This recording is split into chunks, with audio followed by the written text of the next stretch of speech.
കേരളത്തിലെ ഒരേ ഒരു VVIP മണ്ഡലം അതാണ് വയനാട്. രാഹുൽ ഗാന്ധിയുടെ അഭാവം ഉണ്ടായെങ്കിലും സഹോദരി പ്രിയങ്ക ഗാന്ധിയുടെ സാന്നിധ്യം കൊണ്ട് UDFന്റെ കോൺഗ്രസിന്റെ അണികളെയെല്ലാം തന്നെ ആവേശത്തിലാക്കിയിരുന്നു ഇന്നത്തെ വയനാട്ടിലെ കുട്ടിക്കലാശം.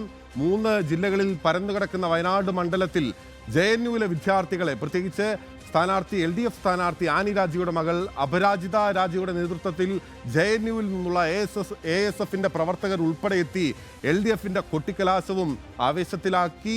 BJPയുടെ ശക്തി വിളിച്ചറിയുന്നതായിരുന്നു K സുരേന്ദ്രന്റെ കുട്ടിക്കലാശം. വയനാട് ജില്ലയിലെ കലാശക്കുട്ടിന്റെ കാഴ്ചകളിലേക്ക്.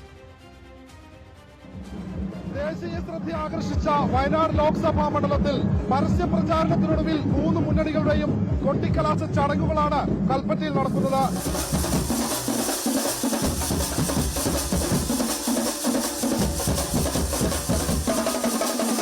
കൽപ്പറ്റ പഴയ ബസ് സ്റ്റാൻഡിന് സമീപം BJPയുടെ കൊട്ടിക്കലാശത്തിൽ സ്ഥാനാർത്ഥി K സുരേന്ദ്രൻ ഇവിടെ എത്തിക്കഴിഞ്ഞു. ഒപ്പം ചുങ്കം ജംഗ്ഷനിലാണ് LDFന്റെ കൊട്ടിക്കലാശ ചടങ്ങുകൾ നടക്കുന്നത്.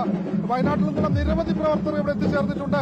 വാദ്യമേളങ്ങളുടെ അകമ്പടിയോടൊപ്പം വാദ്യഘോഷങ്ങളും ഒപ്പം നിരവധി പ്രവർത്തകരും ഇവിടെ എത്തിച്ചേർന്നിട്ടുണ്ട്. വീഡിയോ ജേർണലിസ്റ്റ് ഇബ്രാഹിമിനോടൊപ്പം റിപ്പോർട്ടർ ദീപക് മോഹൻ, റിപ്പോർട്ടർ വയനാട്.